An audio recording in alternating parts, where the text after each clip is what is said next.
Jadoa. Jadoa.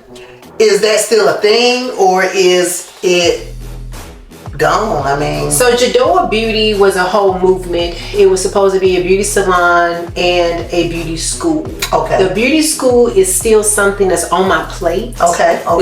That I'm still interested in doing, but I just haven't made time to do it. Okay. But Jadoa is Jari, is my oldest son. Okay. Deidre and Noah. Jadoa. Okay, we're gonna say it again. Danisha, I got to tune in. Tell them boo. You ain't tuned in. You better. Danisha. Where she is? Hey, unhinged. You got your wine? Oh yeah, I got mine. Pull up a chair. She is Danisha, and she's we sat at her table, yo, and that's where it began. Danisha.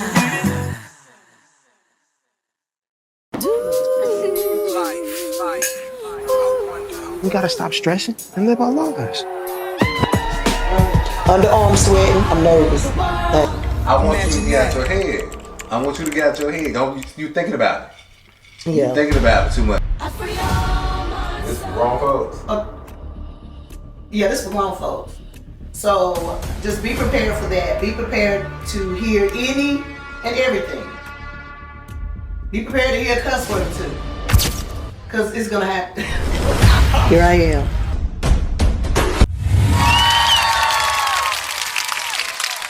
Hey, welcome back to another episode of Danisha Unhinged. Thank you for tuning in again this week. We have tonight none other than Deidre Allen. You may know her from WeTV, cutting it in the ATL, but tonight she's here with me, okay? She here with me, I'm cutting it with you. You gonna cut it with me tonight, okay? How you doing today? Amazing, fabulous, like $1 million. Oh, well damn. Okay, then do it. You do it. Okay, I'm gonna throw out a few names for you, right? Okay. And this is what I always do with my guests. And I want you to be in detail how you feel about these celebrities, okay? Okay. All right. First, Kelly Rowland. I love Kelly. I think Kelly is amazing. Got that bad body, honey. Beautiful. I love Kelly Rowland. I think she's just an amazing person. Underrated. Underrated. Definitely underrated. Yes, but Kelly is the bomb. She bad. Bad. Yeah, she bad. Yes. Candy. I love Candy. Candy was one of the first people when I went into reality TV that embraced me. I did Candy Coated Nights on her show. Oh, you did? But I absolutely love Candy. Everything about Candy. Beautiful person. Beautiful person. Despite what the people say. Authentic person, just a really great person. Oh, wow. Yeah. Oh, wow. Okay. Ray J. Crazy. Unhinged.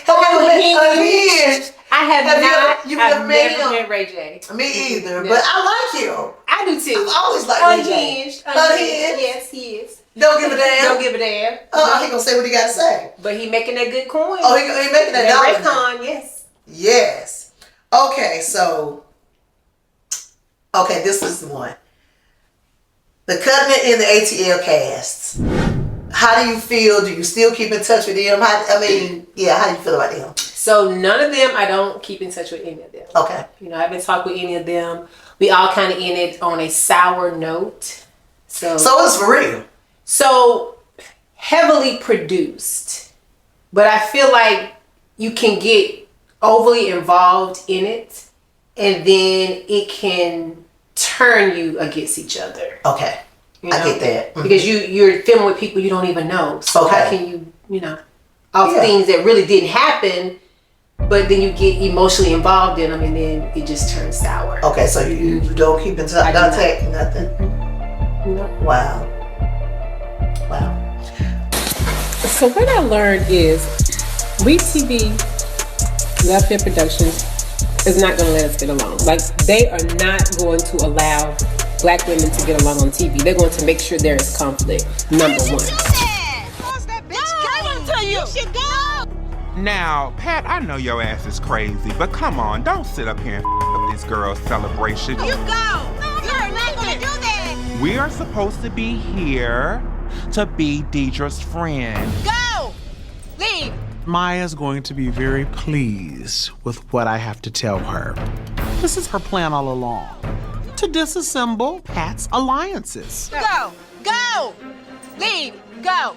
This is a huge night for me. She knows I have invested everything in this school. I am done with Pat. So it's for real.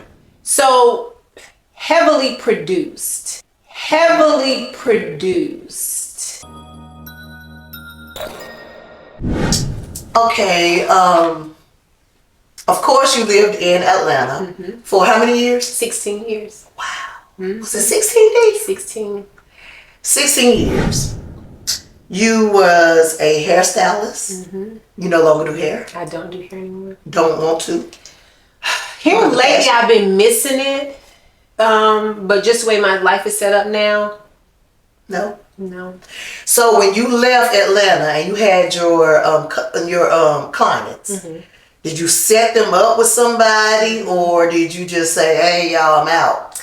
So I prepared them before I left. Like I don't think they really thought I was going to do it, but I prepared them. I found other hairstylists for them. I recommended hairstylists for them before I left. Okay. So the Jadoa.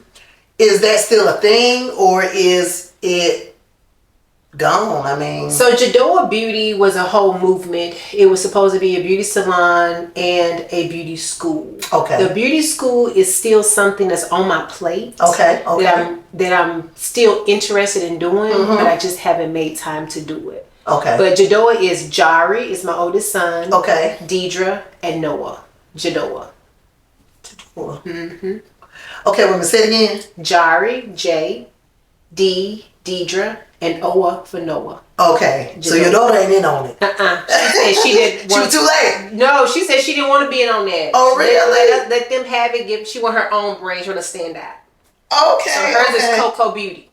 Coco Beauty, because she has her own brand. Yes, her own brand. Okay, she didn't want to get associated with this brand. And I said, okay. And it's Coco Beauty.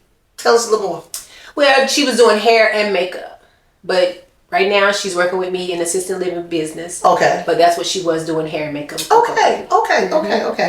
So you left Atlanta. You came back home, which is Thomasville, North Carolina, by the way. North Carolina. Home of the big chair. Big chair, baby. Bulldogs. Bulldog, bleed that red and black. Okay, so you came back home. Did you already had a plan when you came back? I did. To start your assisted living facility. What made you come back home and not stay in Atlanta? Because I'm sure you could have really made big bucks. I mean, or was it even about that? Or was it about just bringing it back home? So Atlanta is Georgia, the state of Georgia. There were more restrictions to get this facility started. Okay, it would have taken more restrictions, and then plus because of how serious it was, I was like, I'm just gonna go back to Thomasville. I know people there. If I need people to help me, I know their background and trust them a little bit more. So let me go back to Thomasville and do it. To your roots. To my roots. To where I'm born and raised. It makes sense. It makes sense. Because, I thought that. I was like, dang, and I'm so glad you're here so I could ask you. You know what I'm saying? Because I'm always the type that want to go straight to the source. And I was like, dang, well, maybe she could have made so much money. But I know it was all in honor of your grandmother. Virginia. So it really made sense to why you brought it back home. Yep. It really made sense then. But I just thought I'd ask, just, But, so how's it going? How's it going? So, of course, I don't have any medical background. So it was all new to me, learning everything. You had to get some medical... I had to become a personal care certified, med aid certified. To where you can give medicine out. Where I can pass medication, where I can provide ADLs, activity daily livings every day. Okay. So I had to get certified in order to do those things. Okay. Become the administrator over the facility. You have to have an administrator. Okay. So there's a lot of things that I had to get in place so I could legally operate and work in the facility. Yes. Okay. It has been a challenge just not really knowing about the medical industry, but what I tapped into is my customer service. Okay. So I'm customer service centered. Okay. So that's all I did. I just made sure that my clients, my residents, are taken care of customer service wise. Okay. And that has worked out in my benefit. Okay. And that's what you did with your clients. That's what I did with my clients. Yeah. Yes. As far as doing So hair. I just put You it on. took it and rolled with it. Took it and rolled with it. Mm-hmm. Okay. Do you live there? You don't live there? I don't live there. Oh, you don't? Mm-mm. You don't spend the night with them? Oh, sometimes I do. Now, sometimes when I have to work overnight, I'll stay, but I have a staff. So I have staff members and we work different And they stay shifts. the night? So some of them stay the night and some of them work day shifts and then sometimes I work. Gotcha. So sometimes I have to stay there overnight and sometimes I don't. But Okay. it is 24 hours, so we have to have 24-hour staff. Care. Yes. Okay. Mhm. 24-hour care. Okay. Yeah. Okay. Mhm. So you don't miss doing hair? Sometimes I do. But those residents, they be having me do their hair. Forgot about that. Yeah, because you do get on Facebook and talk about cutting their hair, rolling their hair. Yeah. So some of them I do their hair. Okay, so dating. Do you have a love interest? I mean, who you creeping with? Is somebody getting it? I mean, come on now, spill the tea. Don't play with me, Deidre. Play with your kids. Is you getting a little bit? I know you're getting a little bit. You ain't been down the top of all this time. Ain't getting a sip it. Exactly. Cause somebody getting it. I don't care what nobody say, but carry on. Well, y'all already know how I'm gonna hit tonight, but I'm gonna ask because you know I'm gonna ask. I'm gonna ask. I go straight to the source. I don't be doing all that other shit carrying on like that. You getting in it? You dating? You sexually active? I mean, what? Spill the tea. Spill the wine. Spill the wine. Well, you know I have boys, so I'm gonna have to tone it down a little bit. Yeah, of course. But I do have somebody. You're that. Ooh, Deidre.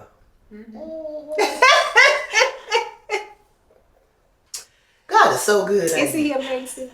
Uh-huh. I do. So you're dating, and how long you been dating? Whew. We've been dating on it. Y'all a sneak tip. We were for a bit. I on and off about 3 years. On 3 years. So he from Thomasville? He is not from Thomasville. He is not from Thomasville. He is not from. Is he from Atlanta? No, he's not. He's from North Carolina. Oh, okay then. Okay, he is not from Thomasville. He is not from High Point. Okay, say less now. I done got all I need to know. I said all I need to know. Okay. So what's in the future for Deidre? Do you plan on marrying again? Do you want to get married? I would like to get married again. In the beginning, I don't have to necessarily get married, but I do want to cohabitate. You want to shack up? Shack up. Whatever. I don't see a problem. I don't have to necessarily be contractually married anymore. With the paper. But I do want to cohabitate with my partner. I want to wake up in the morning. I want to go to bed at night. Wait a minute. So you know what? Celebrities be doing that shit. What? Celebrity shit right there. Well, that's what I want to do. I want to wake up in the morning. I want to go to bed at night. That's what I want to do. Without all the extra stuff, that's all I want to do is go to bed at night and wake up in the morning. You've been married before, right? I have been married before. I'm gonna sip a little wine, y'all, cause I thought I was finna have something for her here. She got something for me. See? Okay, so you don't care about being married again. How many times you been married? Once or twice? Once. Oh, I was asking here. I thought once. Hell, I thought you'd been married twice to be honest. I ain't even gonna lie. Once. Okay.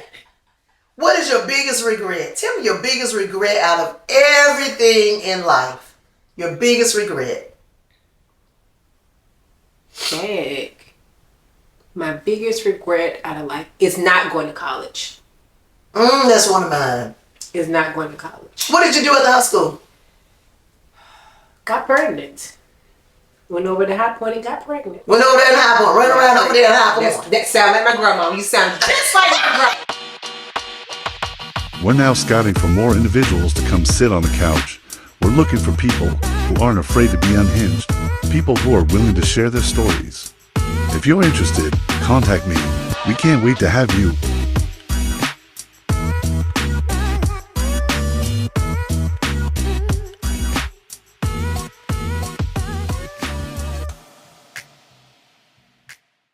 Exactly what she said. Being fast. Being fast. But my biggest, because I was a track star. You was a big track star. I was. I'm telling you, let me tell y'all something. I don't know if y'all know this or not. I don't know if y'all know this. I better check your records, okay? Ask your mom and daddy and all them people. Big track star. Big track star. I mean, yes. Mm-hmm. And I about forgot about all that, Deidre. The long jump, the track. Yes. Yeah. Yes. So that was my biggest regret, not going to college. I had opportunity to go to college, and my senior year, I was off the chain. Really?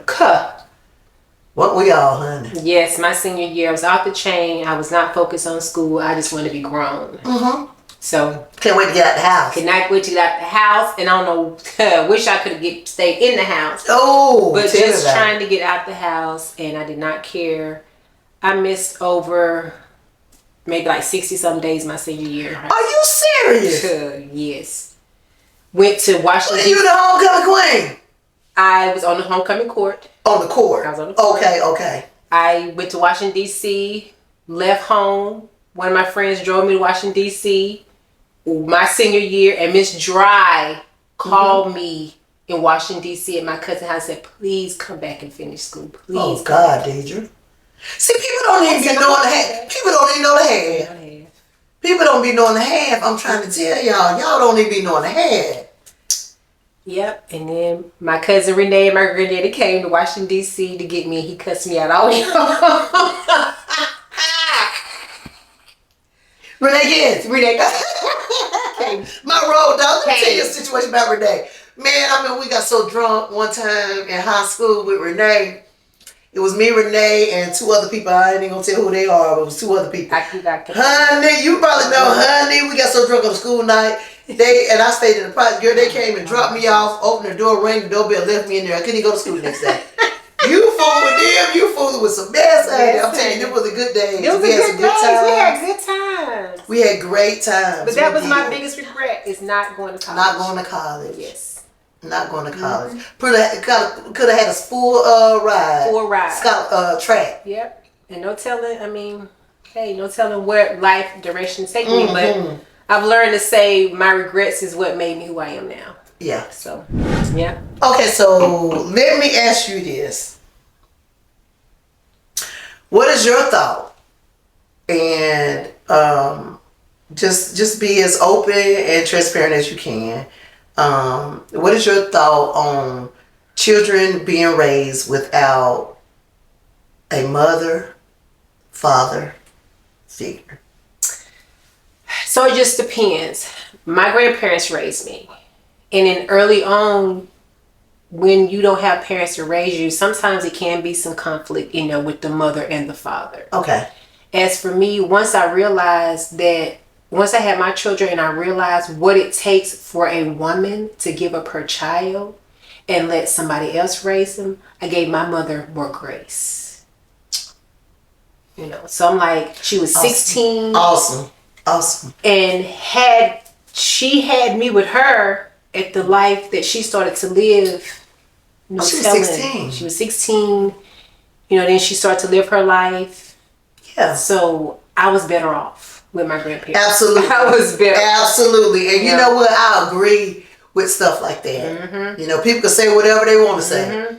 But as long as you leaving those kids in good standing. Exactly. And in good hands. And at 16, who can raise a child? Can raise a child? Nobody. Yeah, she was hot. She was hot. But yeah, so I just look at 16, they still raising you. They still raising you. So yeah, you have no choice. Yeah. So for me, once I had my children and realized it took a lot for her to be able to carry a child for 9 months and then let somebody else raise them. It takes a lot to happen. So once I realized that, you know, I got past the part of my grandparents raising, but then there are also these other challenges between a mother and a daughter, that when a mother doesn't raise a daughter, or giving up your child, period. So when you give up your child, you have to realize you've given up your rights as to be that person's mother. You no longer have that mother entitlement no more. You lose that. And you have to accept that you've lost that mother entitlement when you give your child up. So I think that sometimes mothers don't want to give that role up, but you got to give it up. That's no longer your child no more. Okay. That becomes somebody else's child. Okay. You know. Do you ever get past it? Can you get past it? For me, no. When people ask me about my mother, I would say she dead, and it's just something that comes out. When? Like when people ask me, like, now? Yeah, like, where's your mother? She's dead. Okay, okay. So when they ask me, like, where's your mother? Like, she's dead. And I'm like, oh, well, my grandparents, now I have to go into a whole spiel. You got to go and explain the whole situation. So, and especially if people become close to me, because I've had people and I just started doing that when I did a TV show, because I was telling people my mother's dead, and it was like, they met, it's like, well, who is that? And I was like, okay. That's my mom, but my grandparents raised me. Oh, okay. Okay. So that's still your mama? No, she had me, but my mom was dead. So it's hard for them to like. It's hard for me to understand. It's hard for me right now. Because that person, that was my mama. That's the person who raised me. You called her mama? Yeah, I called her mom. That's the person who raised me. That's the person who nurtured me. That's the person that was my mother. Like, I called her mama. It was your mama. So it was hard for me, you know, as I got, my mom was like, well, you, and I don't think she understands, like, yeah, you had me, but that's my mama. It's a different type of love. That I have for her, and I have for her. The love that I have for the woman who had me is like a sister love. Like, I love my aunts. My aunts are like my sisters. I have aunts, and they were like my sisters, my big sisters. But you still love her. I still love her. Yes. Just like that's my sister. Yes. I call her sister. Yeah, that's a nickname, right? Yeah, I call her sister. But my mama, like, it's different. It's a different love.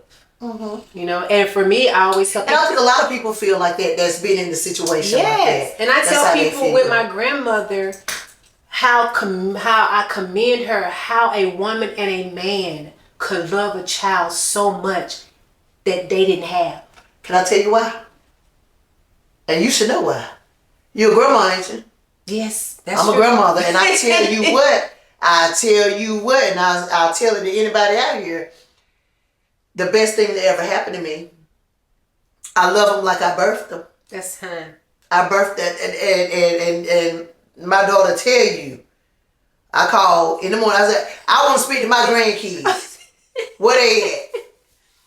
I want to speak to my grandkids, whatever, but that's the love. And you know, because you got grandkids, that's just a love that, like they say, you wish the grandkids could go first. Yeah, I guess I was really I love my grandkids. My grandfather, both of my grandparents. I had amazing grandparents. This segment is deal with it, Danisha, as you all know. Deidre, what is something vulnerable that has happened to you? Or something vulnerable that you've dealt with in your life? And I'm gonna tell you mine. I'm gonna tell you mine, and then you tell me yours, and I'm gonna tell you mine. I'm most definitely not gonna tell you mine because I'm not ready to talk about it. And that's fine. And that's fine. Well, mine is years ago. I think I was just getting out of high school. No, I was still in high school. And a friend of mine, it was me, a friend, and her friend, which was a guy. We decided we was going to ride to Thomasville, right? Winston. So we rode to Winston and everything, and Everything was fine. We're like in high school. We're like, hey, we're going to Winston. We went to Winston, and we were at some place, and my memory is really kind of bad on this, but I'm going to give you the best information I can. So we went to Winston, to some apartment complex. I don't know. Don't ask me who. I don't know. We went, and my friend and her friend left. And they left me with a guy in the apartment. And he raped me. He raped me. I mean, at that time, I didn't think it was rape. I didn't think it was, I don't know how y'all explain it, y'all. You can't. I mean, that's something traumatic. But they left me with him, and we're sitting in there, and when I tell you, the man was every bit of 350 pounds wide, tall, light-skinned. He had like good hair. If I seen him today, I probably wouldn't even know who he was. And he came to me and he was like, he sat on the couch, and I'm like, I'm maybe in 11th grade, 12th grade. And I'm just sitting there. He was like, what's up? I was like, nothing. And he was like, nah, what's up? And I was like, nothing. And he just grabbed me, and I was terrified. I was terrified. And he did whatever he had to do. I never said nothing. Why not? I don't know. I have no idea. But I did tell my friend maybe a year ago, 2 years ago, maybe a year ago. I think last year was when I finally told her. And if I'm not mistaken, it might have been the early part of this year. No, it was last year. It was the end of last year. And I finally told her, I was like, hey, you remember that night we went to Winston? And she called his name out. She called his name out. And she said, I said, yep, that was his name. And she said, oh my God, why did you say that? I remember on the way back home on 109, I was silent as a lamb. I could not even say nothing. I was just ready to get home, take a shower, and just forget about it. And I never told anyone. The first people I ever told this to was my children. And this was probably, if I'm not mistaken, probably about 3 or 4 years when I told them. And this happened to me in high school, so we're talking about 30 years. 1 in 6 women and 1 in 33 men will be a victim of sexual assault.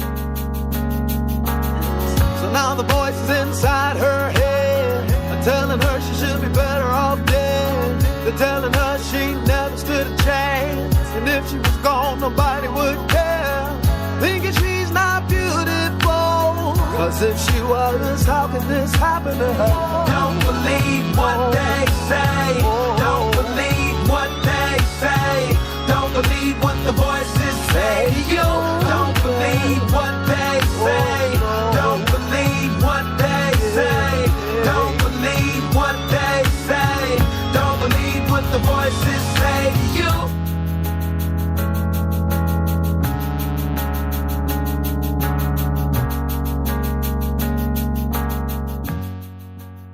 I just want to thank you, Deidre, for coming and just, being transparent with us, spending your time. I know you got to get back to your people and everything, your man that you trying to shack up with. I know, hey, Shout out to my man. My man. Throw that leg on him tonight, girl. Scoot up, scoot back. That's all you got to do. But I just want to thank you. Funny. Thank you so much for coming and traveling all this way. I'm glad you did. We got to catch up on a few things before we went on air. And I'm just happy to have you here. Thank you. I wish you well in all you do, in all your endeavors of life. And may God richly bless you in it. Okay? You This ain't the end. I'm sure this is not it. Okay? I'm sure this is not it for you. And just, you know, thank you. And good luck to you. Thank you, sweetheart. Thank you. This wraps it up for Danisha Unhinged. Make sure you tune in next week with our new guest. Love you. Thanks for tuning in. Bye. She'll be back. When I tell you, Thanks for tuning in. I done released some stuff. I know you probably did too, but this was released for me. So heavily produced. Heavily produced. Thanks for tuning in. I can't get away from it if I wanted to. If you wanted to. All in my family. From my grandparents to my mom to my uncles, cousins, whoever, aunts, everybody sings. But I've seen what my ministry can do for others. So that is the push for me to keep going, because sometimes I don't want to do it, if I'm being honest.